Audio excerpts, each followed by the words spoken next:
ଭାରତର ବୈଦେଶିକ ନୀତି ଦିନକୁ ଦିନ ଦୁର୍ବଳ ହେଉଛି। एकथा बारंबार विरोधी अभियोग करछन्ते। पाकिस्तान सह भारतर संपर्कर प्रथमरु खराब रहिछे।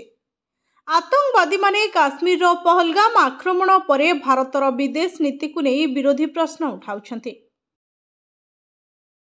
एभली भावे सीधासलख चीन, तुर्की और बांग्लादेश पाकिस्तान को समर्थन कले और अमेरिका दोमुहा नीति आपणाइला ताहा विरोधी अभियोग को सत प्रमाणित करुछे। एही क्रमरे बांग्लादेश पुणी एबे एक बड़ प्रसंगरे भारत को चेतावनी देइछे।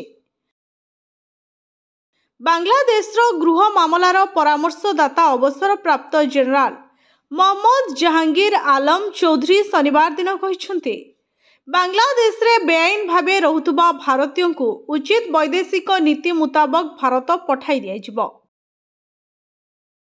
बांग्लादेश संवाद संस्था मुताबक चौधरी सत खीरारे तृतीय अस्थायी सीमा चौक उद्घाटन करने अवसर यह कहते।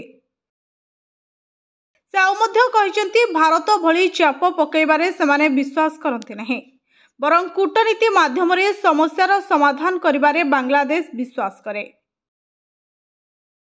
चौधरी कहते कि बांग्लादेश सर्वदा अंतरराष्ट्रीय आईन पालन करिथाए।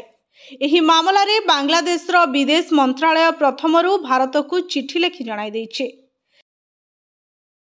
एहा सह से कहिसंती कि जदि कोनोसी बांग्लादेश नागरिक बेआईन भावे भारत रे रहउछंती तेबे सेमानकु उचित माध्यम रे भारत सरकार बांग्लादेश पठाई दियंतु।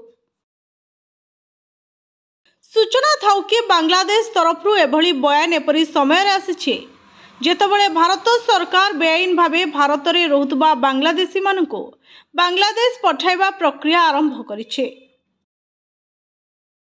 दिल्ली, महाराष्ट्र, उत्तर प्रदेश, गुजरात भली राज्य रे पुलिस बेआईन भावे रहुतबा प्रवासी मानकु चिन्हट करबा काम चलाइछे।